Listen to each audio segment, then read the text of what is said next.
మీ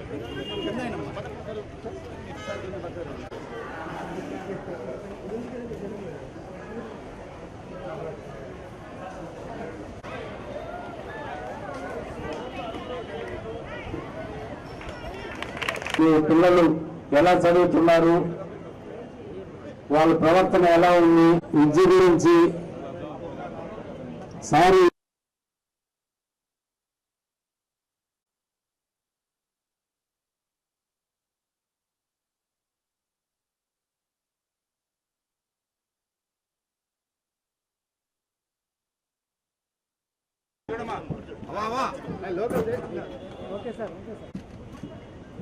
next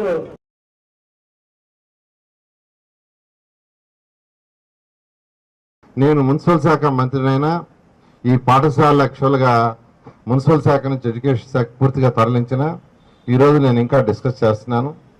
ఖచ్చితంగా నెల్లూరులో ఉన్న అన్ని మున్సిపల్ స్కూల్స్లో ఏ విధంగా మళ్ళా ఫౌండేషన్ ఇంట్రొడ్యూస్ చేయాలో ఆలోచిస్తున్నా అధికారులతో మాట్లాడుతున్నాను. నిన్నే కమిషనర్తో చెప్పాను, నెక్స్ట్ వీక్ నెల్లూరు వచ్చినప్పుడు మున్సిపల్ హెడ్ మాస్టర్ అందరిని పిలిపించండి, వాళ్ళందరితో కూర్చొని డిస్కస్ చేస్తాం. ఈ విధంగా ఖచ్చితంగా నెల్లూరులో ఉన్న అన్ని స్కూల్స్, ఈ రాష్ట్రంలో ఉన్న అన్ని స్కూల్స్ కూడా నా సపోర్ట్ చేస్తాను మీ అందరికీ తెలియజేస్తూ, ఈ యొక్క పేరెంట్స్ మీటింగ్ చాలా ఇంపార్టెంట్. కార్పొరేట్ స్కూల్ సక్సెస్ కారణం ఏంటంటే పేరెంట్స్ మీటింగే. గవర్నమెంట్ స్కూల్స్లో ఎక్సలెంట్ టీచర్స్ ఉన్నారు. మన విజయవాడలో ఇంటర్మీడియట్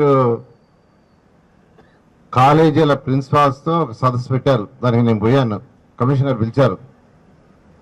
మంత్రి గారు, హానరబుల్ మినిస్టర్ గారు, ఎడ్యుకేషన్ మినిస్టర్ గారు లోకేష్ గారు నన్ను యాక్చువల్గా వాళ్ళతో డిస్కస్ చేయమంటే అక్కడ చెప్పా, ఈ రాష్ట్రంలో బెస్ట్ టీచర్స్ ఎక్కడున్నారంటే గవర్నమెంట్ స్కూల్స్లోనే ఉన్నారు. వాళ్ళందరూ ఎగ్జామ్స్ రాసి పాస్ అయ్యి సెలెక్ట్ అయిన వాళ్ళు, ఎగ్జామ్స్ రాసి పాస్ అయ్యి సెలెక్ట్ కాని వాళ్ళు ప్రైవేట్ స్కూల్స్కి వచ్చారు. అయితే వాళ్ళకి ఏంటంటే ఓరియంటేషన్ ఇవ్వటం వల్ల వాళ్ళు ముందుకు పోతున్నారు. అదే ఓరియంటేషన్ గవర్నమెంట్లో ఉన్న టీచర్లకు ఇస్తే ఇంకా బ్రహ్మాండంగా తయారవుతారని మన విజయవాడలో యాక్చువల్గా నేను చెప్పడం జరిగింది. ఆ విధంగా నా యొక్క అనుభవాన్ని ఈరోజు ఈ రాష్ట్రానికి ఎడ్యుకేషన్కి ఇస్తూ ఉన్నాను. నెల్లూరు వరకు ఖచ్చితంగా వన్ ఆఫ్ ది బెస్ట్ స్కూల్స్గా ఈ పీరియడ్లో చేస్తానని మీ అందరికీ తెలియజేస్తూ, మీరు ఫ్రీక్వెంట్గా పేరెంట్స్ మీటింగ్స్ పెట్టండి. ఇంట్లో ఒక సబ్జెక్ట్లో వీక్ అయితే వాళ్ళు తిట్టొద్దండి, మార్కులు తగ్గితే తిట్టొద్దు, మార్కులు తగ్గటానికి తిట్టొద్దు. వాళ్ళు ఏ సబ్జెక్ట్లో వీకో ఆ సబ్జెక్ట్లో, మార్కులు తగ్గిన సబ్జెక్ట్లో మీరు టీచర్ దగ్గరికి వచ్చి ఆ కన్సర్న్ టీచర్తో చెప్పి వాళ్ళ కొద్దిగా బేసిక్స్ని చెప్పమని చెప్పండి. బేసిక్ చెప్తే ఖచ్చితంగా వాళ్ళు పికప్ చేస్తారని తెలియజేస్తూ, ఈరోజు ఇంత మంచి అవకాశాన్ని మీ అందరితో పంచుకునే అవకాశం ఇచ్చిన విద్యాశాఖ మంత్రి గారికి, ముఖ్యమంత్రి గారికి ప్రత్యేకంగా ధన్యవాదాలు తెలియజేస్తూ నేను సెలవు తీసుకున్నాను. Thank you.